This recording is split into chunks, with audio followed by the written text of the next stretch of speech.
جو شخص کسی نیک کام کے واسطے ترغیب دیتا ہے تو اسے اسی قدر ثواب ملتا ہے جس قدر اس شخص کو جو اس کی پیروی کرتا ہے۔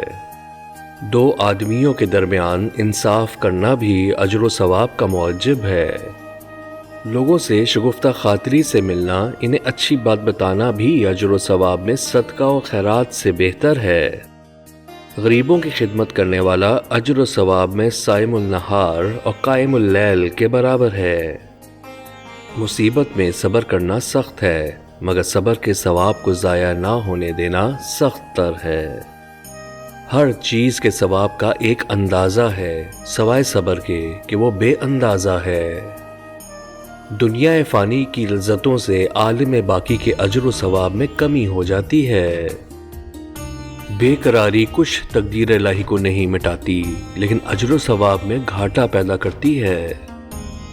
وہ مصیبت جس میں ثواب کی امید ہو اس نعمت سے اچھی ہے جس کا شکر ادا نہ ہو۔ نیک عمل کا ثواب اس کی مشقت کے اندازے سے ملتا ہے۔ ثواب حاصل کرنے کی نسبت گناہ سے پرہیز کرنا زیادہ اچھا ہے۔ افلاس پہ رضامندی بے حد ثواب کا موجب ہے۔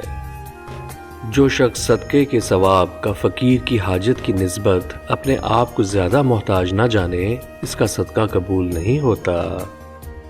عورت کی بدخلقی پر صبر کرنے والا حضرت ایوب کے صبر کے برابر ثواب پائے گا۔